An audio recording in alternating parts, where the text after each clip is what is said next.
नमस्कार, welcome to Infobot Swami आई channel. कसे आहात तुम्ही सगळे? आय होप तुम्ही सगळे मस्त असाल, जिथे असाल तिथे स्वस्त असाल व आपला इन्फोबॉट स्वामी आई चॅनल तुम्ही बघत असाल। यावरील स्तोत्र मंत्र ग्रंथ उपासना तुम्ही बघत असाल आणि जे लोक फर्स्ट टाइम इन्फोबॉट स्वामी आई चॅनल बघत आहेत त्यांना मी सांगू इच्छिते की इन्फोबॉट स्वामी आई हा एक स्पिरिच्युअल चॅनल आहे। यावर आपण हिंदू कल्चरमध्ये स्तोत्र मंत्र ग्रंथ उपासना घेत असतो, स्पिरिच्युअल प्लेसेसला आपण व्हिजिट करत असतो व स्पिरिच्युअल हीलिंग देखील आपण शिकत असतो।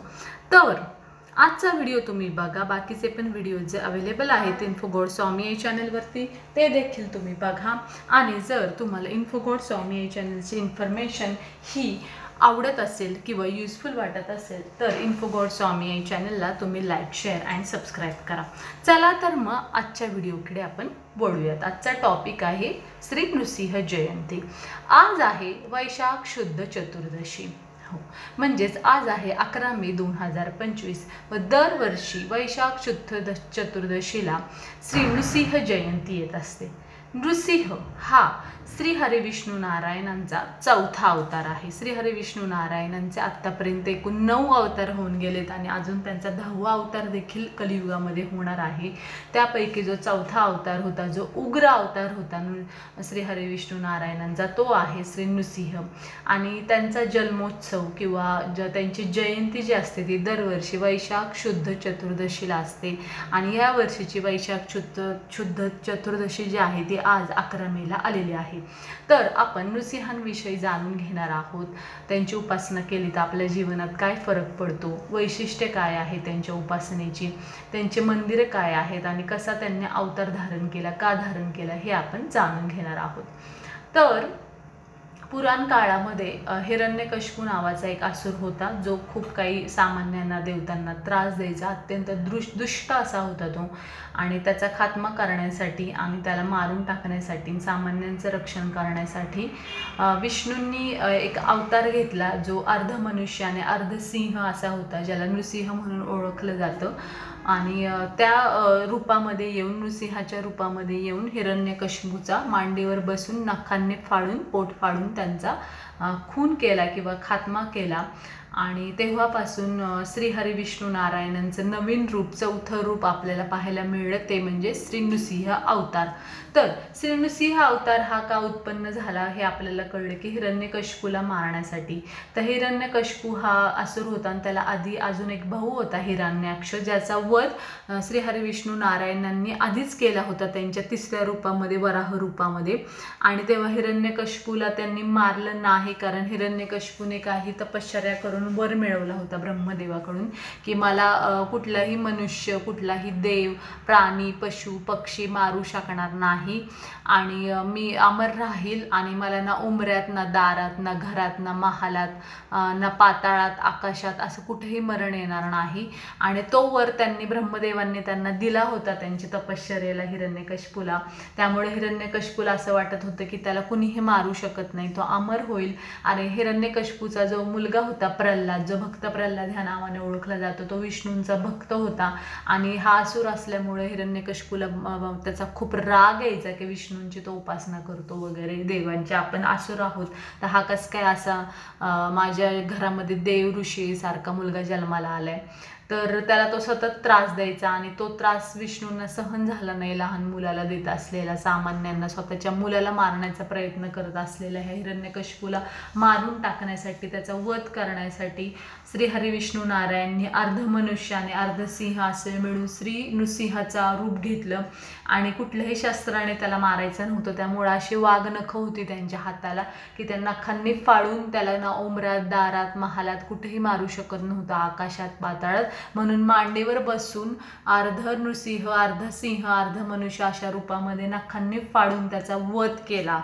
मग त्याच्यासाठी त्याचा जो वर होता त्या वरातून वेगळं एक आयडिया करून, एक वेगळं रूप धारण करून विष्णूंनी आपल्याला पण एक हे दिली संजीवनी की अजून एक रूपातली माझी उपासना करा श्री नृसिंहाच्या। आणि त्यांच्या तोंडातून त्याला मारत असताना आग ते ओकत होते. अत्यंत उग्र असं रूप होतं त्यांचं. आणि त्यांना मारल्यानंतर ते शांत झाले आणि सिंहासनावर बसले हिरण्यकशिपूचा वध करून. तेव्हा भक्त प्रल्हादाने त्यांना माफी मागितली, शांत केलं त्यांची भक्ती आळवून आणि त्यांना तो निवचन दिलं की युगने युगे श्री नृसिंह अवतारामध्ये आम्ही तुमची पूजा करू आणि तुमचं नामस्मरण करू, भक्ती करू. आणि हा जो दिवस आहे तुमच्या जयंतीचा, वैशाख शुद्ध चतुर्दशीपासून ते वैशाख वद्य षष्ठीपर्यंत 9 दिवस नवरात्र उत्सव प्रभू रामांचा असतो, देवीचा असतो, विष्णूंचा असतो. तसा तुमचा पण ह्या अवतारातला नृसिंह अवतारातला करू असं त्यांना वचन दिलं. आणि त्यांचा मंत्र ते तिथे जय जयकार केला की ओम उग्रम वीरम महाविष्णुम ज्वलंत सर्वतोमुखम नृसिंह भीषणम भद्रम भद्रम मृत्युम नमाम्यहम असं वंदन करून त्यांचा मंत्र भक्त प्रल्हादांनी नृसिंह अवतारातला तयार केला. आणि तो मंत्र अत्यंत प्रभावी आहे. जर ह्या मंत्राचं आज आपण अनुष्ठान केलं किंवा नवरात्रात आत्ता दररोज 11 वेळा म्हणलं तर श्री नृसिंहांचं आपल्याला तेज मिळतं आणि विष्णूंची भक्ती जी आहे ती सिद्ध होती. विष्णू प्रसन्न होतात, नृसिंह रूपामध्ये ते प्रसन्न होतात, पराक्रम आपल्याला प्राप्त होतो, आपल्या भक्तीमधलं तेज वाढतं, सिद्ध होते आपली भक्ती. लवकर प्रसन्न होऊन नृसिंह आणि विष्णू आपल्याला आपला कृपा आशीर्वाद देतात त्यांचा आणि इच्छा पूर्ण करतात. तर असा हा दिवस आहे त्यांच्या जयंतीचा. आज हिरण्यकशिपूला मारण्याचा पण दिवस आहे आणि आजपासून 9 दिवस 11 मे पासून 19 मे 2025 पर्यंत नवरात्र सगळीकडे त्यांचा सेलिब्रेट होत आहे. आणि अशा श्री हरिविष्णू नारायणांच्या अर्धमनुष्य अर्धसिंह रूपाला आपण वंदन करूयात आज त्यांच्या जयंतीनिमित्त श्री नृसिंह अवताराला. आणि त्यांचं किती वैशिष्ट्य होतं आपल्याला कळलं की अर्ध त्यांचं शरीर हे मानवाप्रमाणे होतं, त्या अर्ध सिंहाचं होतं.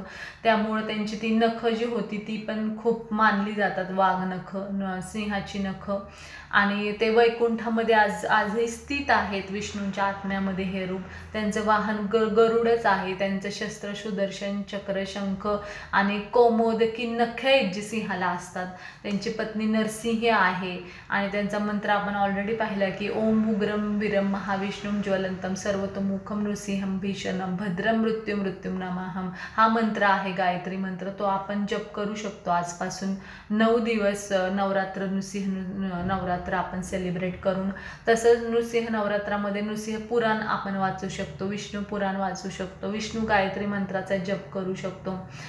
त्याच्यानंतर त्यांना आपण वेगवेगळ्या प्रकारे त्यांचं नृसिंह पुराण हे कीर्तना रूपात सांगू शकतो, ज्याचे एकूण 68 अध्याय आहेत आणि 3464 श्लोक आहेत. आणि भगवान ऋषी व्यासांनी हे लिहिलेलं असं नृसिंह पुराण आहे की ज्याची खूप वैशिष्ट्य आहेत. जर ते वाचलं आपण तर इच्छा पूर्ण होतात, पापमुक्त होतो आपण. आणि त्यांची स्तोत्र पण आहे, नृसिंह कवच आहे, नृसिंह स्तोत्र आहे आणि मंदिरं आहेत, अनेक वेगवेगळी शिल्प आहेत. त्याची काही मंदिरं जी आहेत ती आंध्रमध्ये आहेत आणि गुंटूरमध्ये कोठमठ नावाचं एक प्राचीन शिलपट्टा आहे, ते नृसिंह प्राचीन रूपामध्ये आहे. पुण्यात रांजणी गावात ब्रह्मे नावाच्या ब्राह्मणाच्या घरी नृसिंह केवळ चतुष्पाद सिंहाची प्रतिमा आहे, तिथं आपण जाऊ शकतो नृसिंह मंदिरामध्ये. आणि परभणी जिल्ह्यामध्ये पिंगळी येथे उडत्या गरुडाच्या पाठीवर बसलेला नृसिंह आहे. वेरूळच्या 15व्या आणि 16व्या लेण्यामध्ये नृसिंह हिरण्यकशिपू युद्धाचा प्रसंग आहे हिरण्यकशिपूला मारताना. बीडमध्ये धर्मपुरी येथे केदारेश्वराच्या देवळात त्यांचं रूप आहे. निरा नरसिंहपूर हे पुण्यामध्ये इंदापूरच्या जवळ निरा नरसिंहपूर जे आहे भीमा निरा संगमाच्या जवळ, त्याच्या गाभाऱ्यात खाली नृसिंहाची द्विभुज मूर्ती आहे, डावीकडे लक्ष्मीचं स्वतंत्र देऊळ आहे. असं त्यांच्या अनेक ठिकाणी प्रतिमा आहेत, शिल्प आहेत. सांगलीमध्ये कृष्णेच्या काठी त्यांचं शिल्प आहे, एक देऊळ आहे. शिवाय अचलपूर, अंजनगाव, सुरजी, अंजी, नांदेड, पुसद, पैठण, रामटेक, संगमेश्वर, रत्नागिरी इथं त्यांची वेगवेगळी शिल्प आहेत नृसिंहाची वेगवेगळ्या रूपातली. आणि सांगली नरसिंहपूर हे तर खूप प्रसिद्ध आहे त्यांच्या विविध मूर्ती बनवण्यासाठी आणि अजूनही त्याचे शिल्प तिथे बनवली जातात. असाच हा जो अवतार आहे त्याची वैशिष्ट्य मी सांगितले की जर नृसिंह जयंतीपासून नृसिंह नवरात्र पूर्ण आपण पाळला आणि विष्णूंप्रमाणे खूप त्यांची श्रद्धाभावाने पूजा केली, भक्ती केली, त्यांचा मंत्र आपण म्हणलं, गायत्री मंत्र नृसिंहांचा जो सांगितला तो म्हणला, नृसिंह पुराण वाचलं, त्यांचे कीर्तन ऐकलं, रोज त्यांचे आपण 4 ते ते 3 असे अध्याय ऐकत ऐकत आपण पूर्ण 9 दिवस नवरात्रात त्यांचे अध्याय ऐकले तर आपली जी काही पापं असतील, ज्या सिक्रेट विशेष असतील आणि इच्छा असतील ज्या पूर्ण झाल्या नसतील त्या श्री हरी विष्णू नारायण स्वतः पूर्ण करतात. आपला पराक्रम वाढतो, भक्तीत वृद्धी होते, भक्तीत एकाग्रता वाढते आणि विष्णूंच्या चरणी नृसिंहांच्या चरणी आपलं मन रमतं आणि अत्यंत पराक्रमी आपण बनतो. आपल्या घरात जन्माला येणारं मूल पण पराक्रमी बनतं, आपण योद्ध्याप्रमाणे बनतो. आपलं भय नष्ट होतं, भीती नष्ट होते, भूतबाधा असेल, शारीरिक बाधा असेल, मानसिक बाधा असतील त्या नष्ट होतात आणि आपल्याला आरोग्य प्राप्त होतं. आणि नृसिंहांची उपासना केल्यावर आपोआप नरसिंही म्हणजे लक्ष्मीचा पण आपल्याला कृपा आशीर्वाद प्राप्त होऊन आपल्यामध्ये धनसंपदा, धान्य वाढतं, संपत्ती वाढते आपल्या घरामध्ये.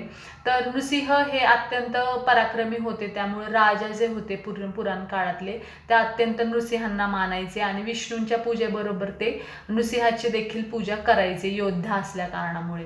त्यामुळं नृसिंह मंदिर एक आहे 1500 वर्ष जुनं, जे वाकाटक म्हणजेच महाराष्ट्राचे सांस्कृतिक, राजकीय, धार्मिक इतिहास घडवणारे एक जुनं राजघराणं होतं. त्यांच्या घराण्यामध्ये त्यांच्या एका राणीने पूर्व विदर्भ, मध्य प्रदेश, छत्तीसगड या भागावरती नंदीवर्धन नावाचं एक राज्य होतं. कारण पूर्वी मध्य प्रदेश, छत्तीसगड, विदर्भ, महाराष्ट्र मिळून पूर्ण प्रदेश होता आणि त्याच्यावर एक राज्य होतं नंदीवर्धन नावाचं.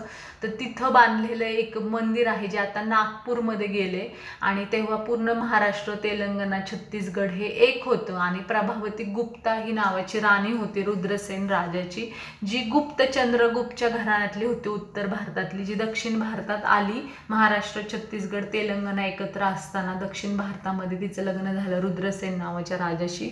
आणि तिला रुद्रसेन जेव्हा युद्धामध्ये मारला गेला तेव्हा तिच्याकडे एक हाती सत्ता आली प्रभावती गुप्ताकडं आणि तिने राजघराण्याचं वैभव आणि त्यांचं पराक्रम टिकवून ठेवण्यासाठी नृसिंह अवतारातली विष्णूंची इतकी पूजापाठ आणि भक्ती केली नृसिंह अवताराची, विष्णूंची, नृसिंहांची, की तिने त्यांच्या भक्तीला इतकं प्रेरणास्थान मानलं की पराक्रम हे नृसिंहांचं प्रतीक आहे आणि त्यामुळं नृसिंहांना प्रतीक म्हणून आपण पण पराक्रमी आहोत आणि आपण राणी असलो, एकटा असल्या म्हणून काय झालं, आपण त्यांचं मंदिर बांधलं पाहिजे.